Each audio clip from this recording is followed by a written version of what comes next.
연결된 사회 속에서 정보를 모색하고 새로운 형태의 어떤 시도를 하는 것들이 더 많은 형태의 변화가 만들어지고 있는 것이죠. 언제나 사회는 변화하지만 변화의 속도가 가팔라지고 있다. 내 사업이 예전보다 집단보다 개인을 좀 더 배려하고 있는지, 내 사업이 기존의 우리의 삶의 스테이지보다 더 장수하고 오래 사는 사회에 대한 부분들을 현재 준비되고 있는지, 예전보다 비대면이 커지고 있는데 여기에 대한 준비를 내가 하고 있는지에 대한, 앞으로 사업을 하실 때 이 세 가지 기준을 먼저 고민해 보십시오.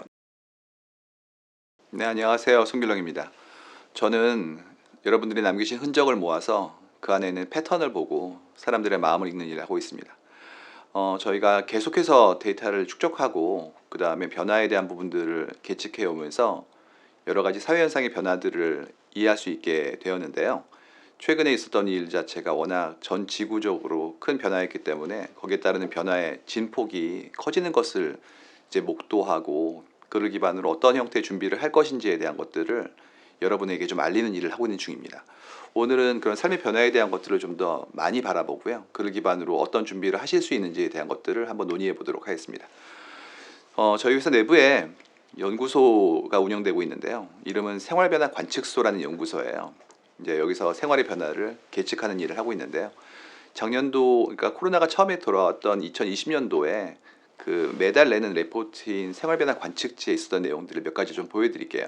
그 전해와 비교했을 때 작년도 5월 달에 어떤 형태의 변화가 많은지에 대한 것들을 한번 보도록 하겠습니다. 첫 번째는 이제 쿠팡 나옵니다. 드디어 온라인 커머스에 대한 부분들에 사람들의 어떤 수용성, 그 다음에 거기에 따르는 어떤 새로운 형태의 어떤 사업에 대한 부분들의 적응성, 이런 것들이 커지는 걸 볼 수가 있고요. 당연히 뭐 쿠팡에서 주문한 것들은 택배로 받는 것이죠. 그 다음에 아웃도어 액티비티들, 뭐 드라이브, 캠핑 같은 것들 굉장히 많이 늘었던 것들 보이고요. 세 번째는 온라인으로 강의 듣는 것들, 오늘도 이렇게 컨텐츠를 온라인으로 제가 만들고 있으니까요. 이런 것들 늘고 있고, OTT, 여러분 넷플릭스, 왓챠 같은 서비스들을 많이 쓰시는 거 보여지고요. 그리고 여행지나 헬스, 짐, 홈짐 같은 것들 통해서 내 건강을 챙기는 것들, 마지막으로는 이제 해먹는 거, 베이킹, 레시피 이런 것들이 올라가는 거 볼 수 있습니다. 보시면 우리 삶이 그대로 투영이 되죠.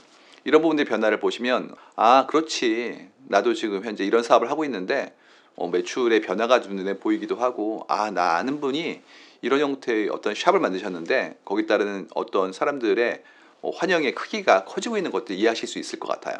그런데 이런 변화가 과연 이렇게 5월 달에만 이루어졌을까요? 그렇진 않습니다. 보시면 그 다음 달 8월 달에 정보들이 있어요. 여기 좀 복잡해지죠. 첫 번째는 뭐가 나오냐면, 온라인 쇼핑 당연한데 드디어 뱀이 나옵니다. 이제 처음에는 이런 식이었어요. 코로나가 왔구나. 그러면 이제 우리 해먹는 거를 밖에 나가서 하는 것보다 좀 더 많이 해야겠네. 그런데 나는 요리가 서투르죠. 그러니까 이제 간이식, 간편식 같은 것들 많이 고민해 보셔가지고 아시는 것처럼 뭐 픽포크도 있고요. 그 다음에 홈밀 리플레이스먼트라고 하는 HMR 키트들도 있고요. 밀kit이라 불리우죠. 뭐 이런 것들, 아니면 뭐 그야말로 한국인이 좋아하는 라면 같은 거, 이런 거 해보시다가 이것도 이제 지겨워지는 거예요. 그래서 뭐가 나오냐면, 좀 시켜 먹어볼까? 라는 부분들이 올라오는데, 이게 한 번 정도는 별식이라고 할 수 있는데, 이제 어느 순간인가 나는 생각보다 먹는 거에 대한 투자가 좀 커지는 걸 발견하실 수 있을 것 같아요. 그래서 거래량이 엄청 늘었던 게 보이고요. 두 번째는 재미있는 게 뭐가 나오냐면, 이제 식물, 화초 이런 것들이 늘어나는 걸 볼 수가 있어요. 근데 흥미로운 건 이게 단순히 바깥쪽에 있는 어떤 자연물을 가져오는 것뿐만 아니라 우리 인식 자체가 변하는 걸 볼 수가 있거든요. 왜냐하면 그 명칭이 반려식물이 되었어요. 예전 같았으면 뭐 작물, 화초 이런 식으로 우리가 그 대상 자체를 완상하거나, 혹은 뭐 작물이라면 이제 먹기 위해서 키우는 이런 식이었는데, 그게 아니라 반려다 라고 한다는 건 뭐냐면, 나와 같은 대등한 생명체로서의 역할을 부여하고 거기에 따르는 공존의 의미를 투영한 형태로 나온다는 것을 이제 발견할 수 있다는 얘기죠.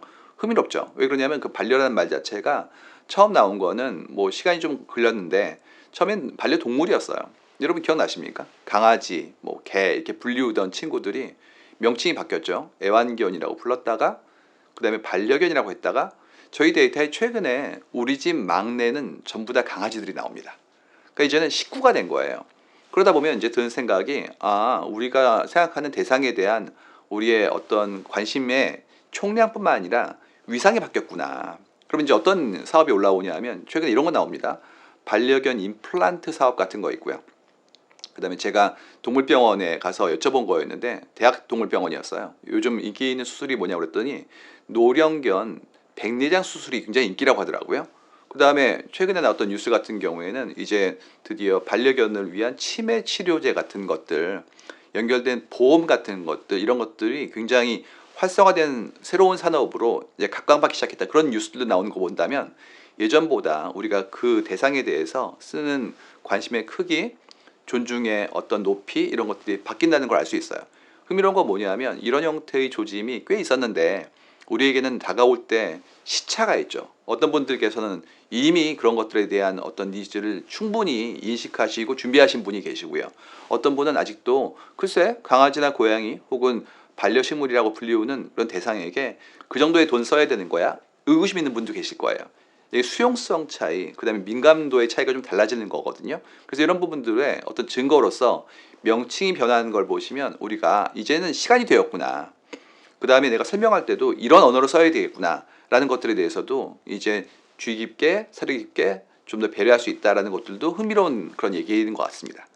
또 한 가지는 쾌적함이라 불리우는 것들인데 뭐 리클라이너, 매트리스 같은 것들이 늘고 있어요. 그래가지고 이 부분은 이렇게 설명할 수 있죠. 뭐 예전보다 더 시간을 많이 보내죠. 집에서. 이유는 소셜 디스턴싱, 그야말로 사회적 거리두기 때문이에요. 그러다 보니까 한 곳에 오랫동안 있다 보면 자세도 좀 불편해지고, 그 다음에 또 OTT 서비스 같은 것들, 말씀드린 넷플릭스 왓챠 같은 거 오래 보다 보면 좀 배기기도 하죠. 그러다 보니까 좀 더 편한 카우치 같은 것들, 이런 것도 좀 필요하게 되고요. 그 다음에 잠자는 것도 예전만큼 그렇게 좀 쉽게 잠들지 못하는 그런 것이 나오는 것 같아요. 이유는 정신 노동을 더 많이 하고 있고 육체 노동을 적게 하다 보니까 피로감에 대한 것들이 좀 달라지면서 예시는 것처럼 지금 비싼 매트리스들 뭐 엄청 팔리고 있고, 미국에서 나온 뭐 레이지보이 같은 비싼 카우치 같은 거 팔리지 않습니까? 이런 것들이 좀 더 많이 사람들에게 인식되고 있다, 이런 내용들이에요. 인강, 온라인 수업 같은 걸 통한 우리의 투자는 노트북 같은 것들, 그 다음에 여기에 연결된 수많은 데스크 같은 것들, 더 많이 좋은 것을 구비하는 것들이 보이고, 또 멀티플 스크린이 있죠. N가지의 스크린을 바라보기 위해서 설비를 만드는 것들. 예전 같았으면 뭐 펀드 매니저 같은 분들이 이렇게 거대한 스크린을 만들었다면 지금은 집에서 투자를 하시는 분뿐만 아니라 일반적인 업무 하시는 분들도 역시 몇 가지 스크린을 놓고 하는 것들이 이제 일반화되는 것처럼 새로운 산업이 나오고 있다, 이런 것들이고요.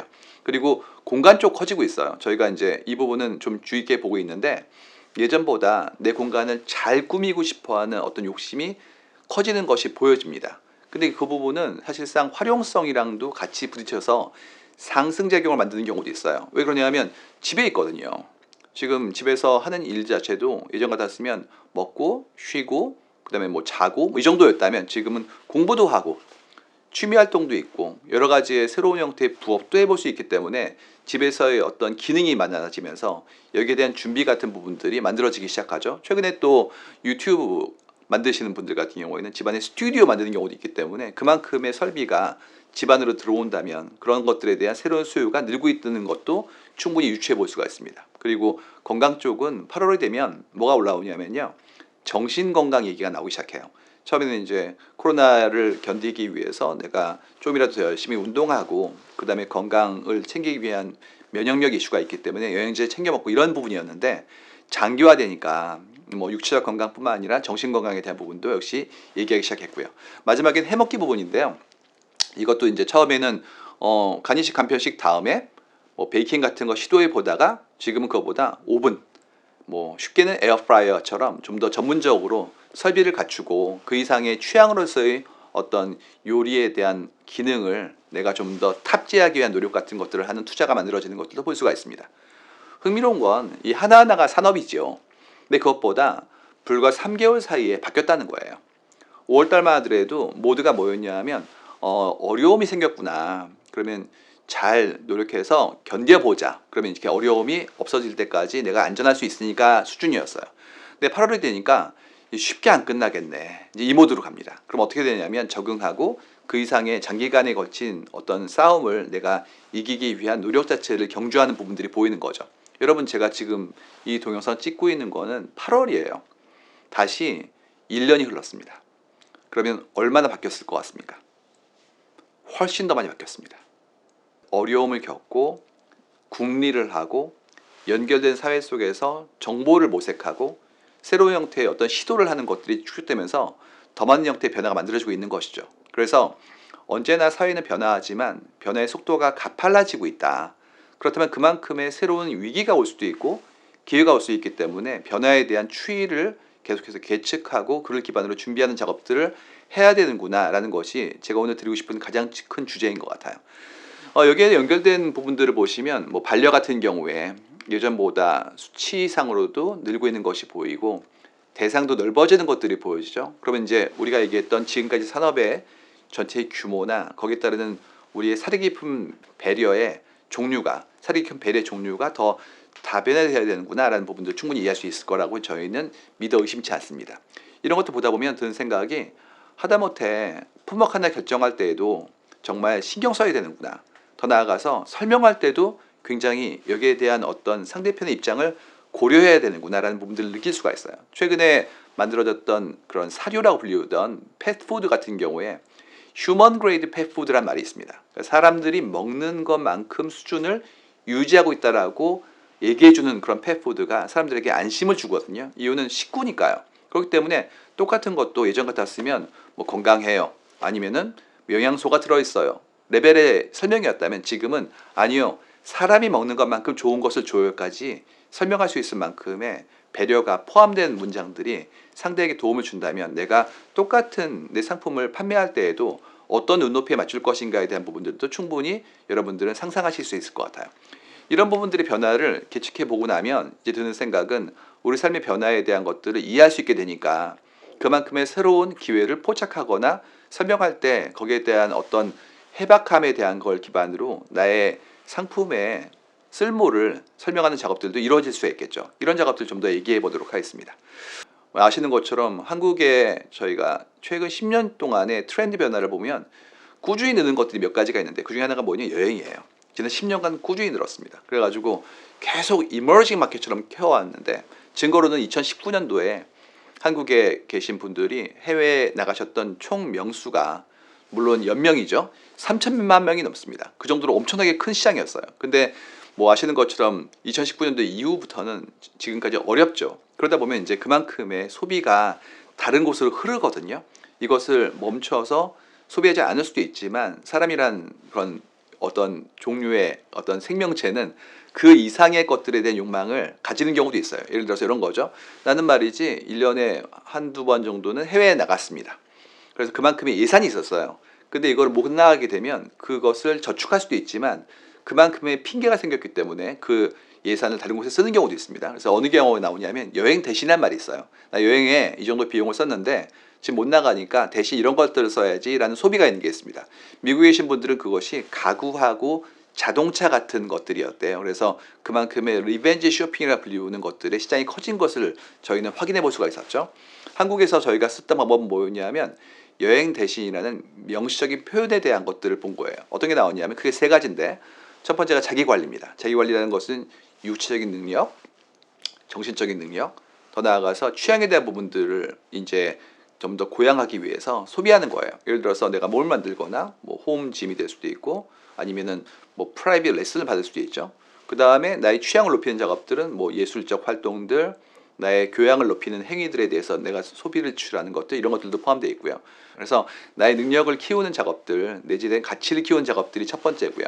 두 번째는 뭐냐면 셀프 선물이에요. 어떤 거냐면 나를 위한 선물입니다. 나에게 선물을 주는 거예요. 이유는 난 소중하니까요. 이런 식이죠. 오늘은 내가 일을 시작한 지 1년 된 날이야. 그럼 나한테 선물을 줘야지 뭐 이런 것들.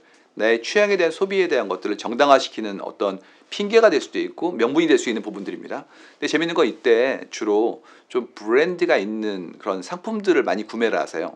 그러다 보니까 여기에 대한 소비가 커지면서 지금 한국에 그야말로 명품 시장이라는 부분들이 커지는 걸 설명해 볼 수가 있고요. 세 번째는 파티예요. 그래서 예전 같았으면 이렇게 함께 모여가지고 식당에서 같이 어울려서 식사하거나 이제 주를 나눴다면 지금은 뭐 댁으로 모셔가지고 같이 가까운 사람들끼리 예쁘게 차려놓고 그 다음에 뭐 수다를 떨기도 하지만 같이 영화를 보기도 하고 이런 식의 바뀐 형태의 연말 씬 자체가 보여지거든요. 그래서 뭐 대표적인 것이 뭐냐면 딸기 같은 거 예쁜 거, 방어 같은 거 특색 있는 맛있는 것들, 풍선 같은 걸로 차려놓고 그 다음에 업장이 아니라 댁으로 모셔가지고 함께 모이는 홈파티 같은 것들 이런 것들이 씬으로 올라오기 시작합니다. 이게 전부 다 새로운 산업이죠. 일단 그 하나하나 아이템에 대한 부분들의 수요가 느는 것도 있고요. 그 다음에 집으로 부른다면 집을 갖추고 정돈해야 돼요. 그러니까 집에 대한 투자가 늘면서 여기에 대한 연결된 산업들, 뭐 인테리어 산업이라든지 작은 오브제 같은 것들, 이런 것들의 수요가 크는 것을 충분히 확인해 볼 수가 있어요. 무슨 얘기냐면 삶의 변화가 소비나 혹은 산업의 변화를 이끕니다. 그렇기 때문에 산업을 보는 것이 아니라 삶을 바라보면 미리 준비될 수 있고 이를 기반으로 수용성 높은 어떤 비즈니스를 키울 수 있구나라는 부분들을 이해할 수 있는 것들, 전부 다 데이터를 통해서 얻을 수 있는 해안 같은 것들이에요. 지금 보면 많이 나오는 것들이요, 내 삶의 온전한 주인이 되고 싶어요. 내 시간의 주인, 내 공간의 주인, 내 취향의 주인, 이런 것들을 전부 다 원하고 있거든요. 그만큼 높아진 나에 대한 자존, 그 다음에 거기에 대한 욕구 같은 것들이 새로운 형태의 소비로 만들어질 것이기 때문에 이런 각자의 마음의 변화에 대한 부분들을 꾸준히 계측하시고 관찰해 보시기 바랍니다. 자, 이러다 보니까 드는 생각은 뭐냐면, 아, 변화가 왔구나. 그러면 우리가 그 변화에 따라서 이렇게 한 방향으로 흐르겠구나, 혹은 예측된 방향으로 가겠구나라는 부분들을 생각하실 수 있거든요. 근데 그것이 꼭 그 방향으로 이루어지는 것만은 아니에요. 이유는 우리 내부에 잠재되어진 욕망이 있기 때문에 우리가 생각하는 방향대로만 움직이지 않습니다. 이 부분을 몇 가지 좀 보여드릴게요. 이번에 재밌었던 게 뭐였냐면, 일하는 방식과 함께 어울리는 방식의 변화 같은 부분들이 두드러지게 보였어요. 예를 들어서 이런 거죠. 함께 사무실에서 일하는 방식 자체가 지금은 아닌 것들이 보여지는 거예요. 그래가지고 예전 같았으면 이런 식이었어요. 같이 출근 시간에 모여서 한 공간에 있고 같이 밥 먹으러 가고 끝난 다음에 어울리고, 뭐 이런 식의 문화가 한국 사회에 많이 있었거든요. 근데 이것이 이제 52시간제가 되면서 저녁까지 함께 있는 건 좀 부담스럽지 않아? 이렇게 나오기도 하고요. 그 다음에 일에 대한 어떤 개념 자체가 예전처럼 평생 직장 이런 것들보다 내 전문성을 표현할 수 있는 그런 전문가들의 모임에 연결된 하나의 유동적인 네트워크로 움직이니까 예전만큼의 끈끈함에 대한 것들은 좀 향수처럼 만들어지는 것들도 보입니다. 근데 이번에 재밌었던 건 뭐였냐면, 일단 기본적으로 일하는 방식 자체가 대안이 나온 거예요. 예를 들어서 예전 같았으면 한꺼번에 늘 같이 있었는데 이제 아닐 수도 있는 데에 대한 부분들을 시도를 해본 거죠. 그래가지고 만들어진 여러 가지 사건들이 있는데요. 재밌는 건 이거였어요. 회식 같은 것들이 위축된 겁니다. 뭐 당연하죠. 일하는 것도 함께 모이기 힘든 판인데 심지어 남아가지고 함께 식사하는 거, 지금 같은 경우라면 이제 거리 제한뿐만 아니라 모이는 명수를 제한하는 건이 있기 때문에 이거는 꿈꾸기 힘든 거였어요. 중간에 부침이 있었는데 재밌는 건 뭐냐면, 회식이 줄었다라는 건 명제입니다. 근데 재밌는 건 그것보다도 회식은 지난 4년째 줄고 있었어요. 저희 데이터에서 이미 2016년도부터 꾸준히 빠지고 있었습니다. 그러니까 무슨 얘기냐면, 지금 회식이 안 되는 거는 단순히 코로나 때문이 아니라 그 이전부터 회식에 대한 우리의 어떤 기대나 혹은 거기에 따르는 우리의 생활의 어떤 중요도 자체가 줄고 있었다는 거예요. 근데 흥미로운 거 뭐냐면, 회식은 주는데 홈파티는 뜨고 있습니다. 지금도. 그래서 저희는 이걸 보면서 되게 놀라웠어요. 이유가, 모이지 마세요라는 소셜 디스턴싱에 대한 어떤 권고가 나오면 둘 다 줄어야 되거든요. 근데 하나는 줄고 회식은 그렇지 않고 사적 모임에 대한 부분들이, 홈파티는 그래도 느는 게 없이 보인 거예요. 그래서 데이터를 봤죠. 이런 게 나왔었습니다. 자, 어느 회사예요? 이제 한 팀이 전부 다 재택근무를 하신 겁니다. 3주 정도.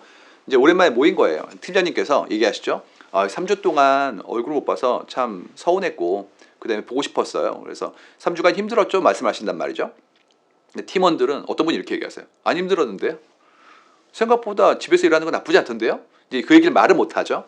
어쨌든지 간에 모여가지고 얘기를 합니다. 오늘 말이죠, 3주 만에 모였으니까 오랜만이니까 우리 끝난 다음에 같이 식사라도 할까요? 이렇게 해서 회식을 던지신 거예요. 팀의 매니저가. 근데 밑에 있는 직원 한 분이 얘기하십니다. 안 돼요, 팀장님. 왜냐하면 아직 소셜 디스턴싱 레벨이 낮지 않기 때문에 일하는 건 가능할지 몰라도 회식은 시기상조. 그러니까 회식은 코로나 끝나고 합시다. 그래가지고 이제 그 회식에 대한 시도는 무마가 된 거예요. 팀장님이 혼자 터벅터벅 집에 가고 있는데, 집에 가다 식당을 봤더니 나 빼놓고 다 모여 있어요. 무슨 얘기냐면, 팀장님과 함께하는 회식은 불편하다는 얘기죠. 이유가, 팀장님은 꼭 회식할 때 본인 얘기만 하셔요. 메뉴를 본인이 정하세요.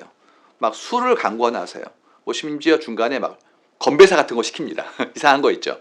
그래가지고 불편해. 근데 팀장님만 안 계시면 우리끼리 하는 회식은 아니라 홈파티 같은 즐거운 모임은 재밌거든요. 그렇기 때문에 당신 빼고 모였다, 이런 얘기입니다. 이 경우에는 코로나는 팀장님을 제거하기 위한 핑계로 쓰인 겁니다. 무슨 얘기냐면 사람들은요, 하기 싫은 건 미뤄도 안 하고요, 하고 싶은 건 말려도 합니다. 그렇기 때문에 이걸 보고 나면 드는 생각이 사람들이 좋아하는 걸 제공해 주면 되겠구나 라는 극히 원론적인 답을 우리는 이걸 통해서 알 수가 있어요. 그렇기 때문에 이 변화에 대한 것들을 이해하고 나면 이제 사무실 동네에 있는 그런 회식용 식당은 예전보다 힘들겠구나. 앞으로도 단순히 코로나의 문제가 아니라 이런 그야말로 위계가 있는 그런 공적인 모임 자체는 예전 같지 않을 거구나.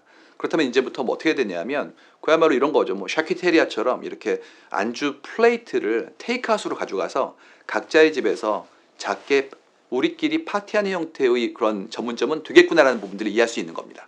이 변화를 바라보는 거예요. 지금 홈이 뜨고 있어요. 홈 파티, 홈 스타일링, 홈 베이킹, 온갖 홈이 다 뜨고 있거든요. 그럼 여기에 따르는 새로운 형태의 산업이 커지겠구나에 대한 것들을 충분히 이해할 수 있기 때문에 준비하시면 되지 않을까 생각하는 거죠. 특히 재택근무 같은 경우는 이번에 굉장히 많이 시도가 되어졌어요. 재택근무가 시도된 것들에 대한 어떤 증명 어떻게 볼 수 있냐면 수치가 달라졌습니다. 무슨 얘기냐면 저희 데이터에서 한국의 재택근무라는 키워드의 발현율이 엄청 나왔었어요. 그러다가 2020년도 1, 4분기부터 굉장히 빠르게 올라가는 걸 볼 수 있습니다. 무슨 얘기냐면 그전까지는 존재했지만 실행된 적이 없었다는 거예요. 그전에 코로나 전에 재택근무 연관어가 뭔지 아십니까? 비트코인 소자본 고수익 알바입니다. 거의 낚는 그런 글 같은 것들 그런 것들에서 표현됐던 게 재택근무였고요. 지금은 굉장히 훌륭한 기업들이 하고 있기 때문에 이제 메인스트림으로 올라간 거예요. 그러면 그만큼의 새로운 형태의 일의 방법론 자체가 기존의 산업을 변화시키겠죠. 예를 들어서 오피스 타운의 건물들이 예전보다 더 많이 유동화될 확률이 높아지는 것이고요. 일하는 방식이 바뀐다면 연결된 사무실 근처의 식당들의 매출이 변화하겠죠. 이런 것들이 전부 다 연결된 변화 속에서 일어나는 우리 삶과 산업의 변화라고 볼 수가 있어요. 그러다 보니까 그야말로 회식 삼겹살 하던 식당은 예전 같지 않은 거고요. 오히려 1인용 불판을 놓는 이런 구이 전문점 자체가 확률이 높아지는 거고요. 마찬가지로 1차가 사라지기 때문에 같이 이렇게 모여가지고 그야말로 함께 흥겹게 놀던 노래방 같은 것들은 어려워지는 거고요. 그 대신 노래를 좋아하는 분들로 갈 수 있으니까 홈코너 같은 거, 코인 노래방은 가능할 수도 있습니다. 이 모든 것들이 하나가 무너지면 뒤에 따라 나오는 것들이 변화하는 도미노 같은 것이기 때문에 앞에 있는 변화를 관찰해 보시면 그 다음에는 그 컨시퀀스라고 할 수 있는 그 이전 이후의 단계들에 대한 것들을 같이 유추해 보시는 작업들을 해야 될 것 같아요. 자, 여기까지 보고 나면 드는 생각은 코로나가 우리 삶을 바꿨구나. 참 이것이 힘든 일이고 여기에 따른 변화가 많을 거니까 봐야지라는 생각을 하실 수가 있을 것 같아요. 근데 그거는 단기간의 이슈예요. 지금 2년 정도의 기간이니까 그것이 안 중요한 게 아니라 더 큰 일이 있거든요. 예를 들어서 밥을 혼자 먹는다에 대한 부분들을 바라보니까 제가 든 생각이 뭐였냐 하면 본 적이 있는 데였어요.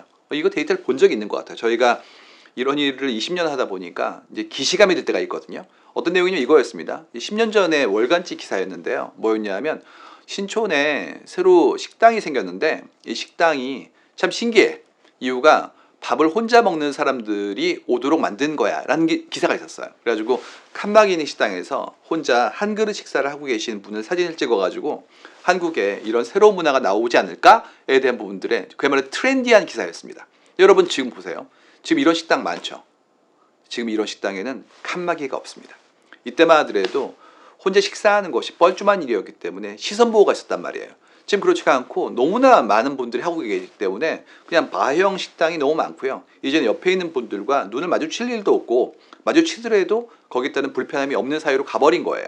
근데 이게 불과 10년밖에 안 걸린 기간입니다. 그 다음에 2013년도에 혼밥이란 키워드가 의미 있는 숫자로 나왔거든요. 그 다음에 5년 지나니까 혼자 밥 먹고 공연 보고 삼겹살 콘서트 이런 것들이 39개가 됐고요. 8년이 지나니까 무려 65개가 됐습니다. 지금 한국 사회는 혼자 사는 사회로 분화되고 있었던 것들이에요. 그렇다면 하다못해 식당의 레이아웃도 4인상이 아니라 1인 1이 먹을 수 있는 바로 가든지 혹은 2인용 테이블을 유동적으로 붙이거나 떨어뜨릴 수 있을 만큼의 유연성을 확보한 형태의 업장이 필요하겠다 이런 얘기입니다. 이유는 변화가 지금도 가속화되고 있거든요. 그렇기 때문에 내 삶을 바라보고 우리의 삶을 함께 바라본 후에 관찰한 작업들을 계측화할 수 있으면 내가 좀 더 단기간, 장기간에 투자를 할 때 안정적인 형태의 사회 변화에 부합한 행동할 수 있지 않을까에 대한 부분들을 설명해 드리는 거예요. 문화의 수용성, 소비도 마찬가지입니다. 저희가 데이터에서 뭘 발견했냐면 한국에 지금 여러 음식 업종에 관련된 프랜차이즈가 있지만 부동의 1등은 스타벅스예요. 뭐 그야말로 2등보다 뭐 2배 이상 많은 그런 사람들의 관심을 받고 있거든요. 재밌는 거는 시니어 커뮤니티에서도 1등이 스타벅스입니다. 무슨 얘기냐면 예전 같았으면 뭐 아버님은 나이가 드셨으니까 을지로 다방 쌍화차 이랬단 말이에요. 그야말로 옛날 얘기죠. 지금은 여러분 아버님 혹은 할아버님이 생신이시면 스타벅스 기프티콘 쏴드려야 됩니다. 이유가 그분들도 똑같이 즐기세요. 이런 거 나와요. 일요 예배 끝나고 아들 손주랑 같이 스타벅스 갔다 왔지 이런 거 나옵니다. 그렇기 때문에 이제는 소비에 대한 부분들도 정합성이 60% 이상으로 갔기 때문에 이분들이 즐기시는 문화와 소비의 어떤 층위나 혹은 범주가 일반인 분들, 다른 분들과 다르지가 않아요. 그렇다면 이제 이런 형태의 새로운 시장이 열린 것일 수도 있고 그만큼의 배려에 대한 부분들의 앵글을 좀 바꿔야겠죠. 예전 같았으면 시니어, 그레이, 올드라고 얘기했지만 이런 이제 안 통해요.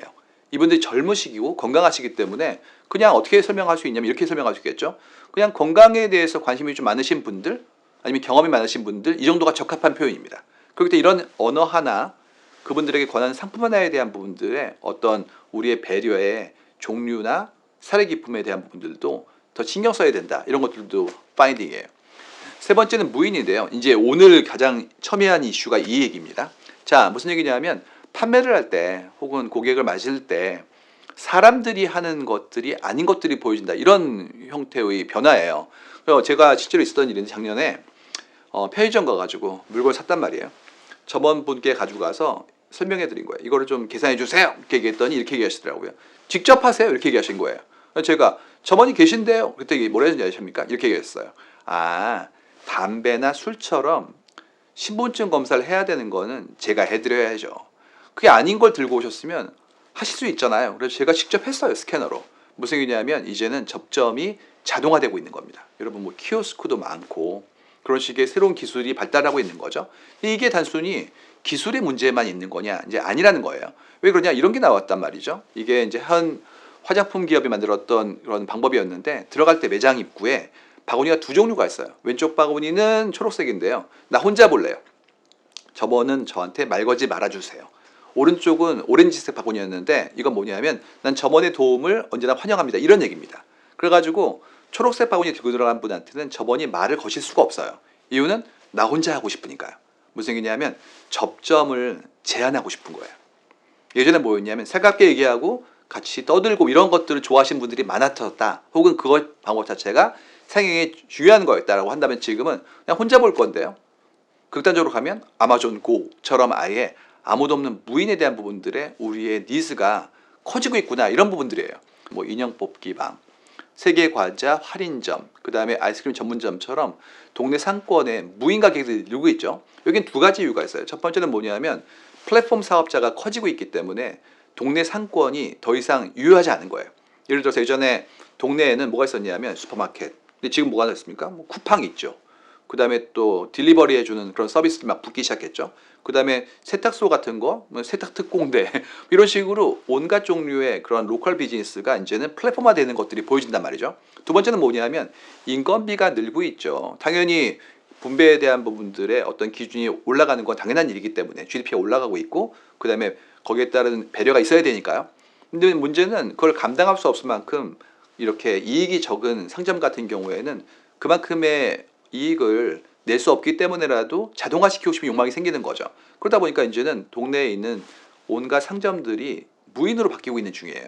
그래가지고 여기에 대한 어떤 수혜가 상점의 주인한테 갈 수도 있겠지만 나중에 경쟁이 더 치열해지면 여기에 따른 마진도 극한으로 갈 수 있겠죠. 근데 여기 연결된 건 뭐냐면 여기에 따른 방법론이 중요한 것도 있지만 그것보다 말씀드린 것처럼 사람들과의 인터페이스 자체를 좀 제한하고 싶고 더 나아가서 무인으로 움직이고 싶은 사람들의 욕구가 커지는 것도 무시할 수 없다는 겁니다. 그렇기 때문에 이렇게 바뀌는 것들을 보시면 우리도 그만큼의 준비를 해야겠구나라는 것들을 이해할 수가 있겠죠. 예를 들어서 미국 같은 경우에도 지금 뭐가 나오고 있냐면 채터바스로 고객을 응대하는 그런 기업들이 늘고 있어요. 그 부분이 처음에는 인건비일 수도 있었어요. 근데 지금 뭐가 나오고 있냐면 그게 아니라 사람과의 어떤 커뮤니케이션을 힘들어하는 사람들도 있기 때문에 오히려 인공지능을 편애하니까 내가 제안해 드려야지라는 부분들도 나오는 걸 볼 수가 있습니다.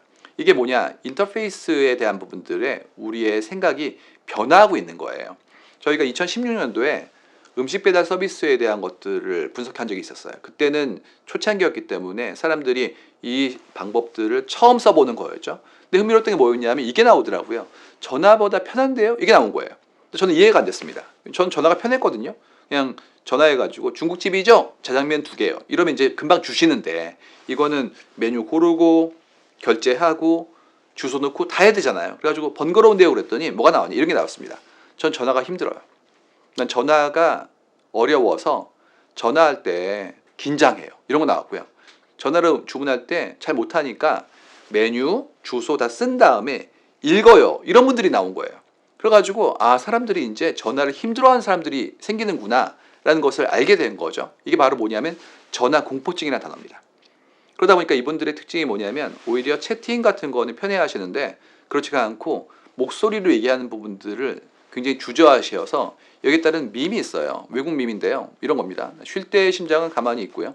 운동할 때 심장은 뛰는데 전화할 때 더 뛴다고. 그렇기 때문에 이런 분들 같은 경우에는 오히려 비대면을 넘어선 자동화된 형태의 고객 지원이 더 필요하구나라는 것들을 이해할 수 있게 되는 겁니다. 어떻습니까? 변화합니다. 그리고 내가 변화에 모든 부분을 따라갈 수 없기 때문에라도 언제나 거기에 따른 마찰이 생기거든요. 관성에 따르는 어떤 어려움이죠. 이런 부분들을 극복해야지만 우리 고객분들을 좀 더 잘 모실 수 있다. 이런 것들도 연결될 수 있는 파인딩인 것 같아요. 자동화되어지고 접점이 이제는 전부 다 새로운 형식으로 지원되기 시작하고 그러다 보니까 이런 변화에 대한 것들을 나는 인식하고 준비해야겠죠. 오늘 설명드렸던 첫 번째, 우리는 사회는 지금 1인으로 가고 있는 것 같다. 분화되고 있다. 두 번째, 우리는 건강하게 예전보다 오래 산다. 그렇기 때문에 현행화시켜지는 우리의 삶에 대한 부분들을 배려해야 된다. 세 번째는 비대면이 커지고 있는데 기술 발달뿐만 아니라 사람들이 비대면을 선호하기도 한다. 그렇다면 이 세 가지는 일종의 상수인 것 같아요. 그럴 때 이런 부분들에 대해서 새롭게 이해하시고 앞으로 사업을 하실 때 이 세 가지 기준을 먼저 고민해 보십시오. 내 사업이 예전보다 집단보다 개인을 좀 더 배려하고 있는지, 내 사업이 기존의 우리의 삶의 스테이지보다 더 장수하고 오래 사는 사회에 대한 부분들을 현재 준비되고 있는지, 세 번째, 예전보다 비대면이 커지고 있는데 여기에 대한 준비를 내가 하고 있는지에 대한 것을 보신 다음에 현행화시키시면 좀 더 현실성이 있고 더 나아가서 경제적인 사업을 하지 않을까에 대한 부분들을 설명할 수 있을 것 같습니다. 각자가 이제 전투를 벌이고 있는 거죠. 변화가 빠르면 적응해야 되니까요. 여기에 대한 부분들의 어떤 우리 일의 변화를 좀 더 보도록 하겠어요. 첫 번째는 삶의 변화였고요. 두 번째는 일의 변화입니다.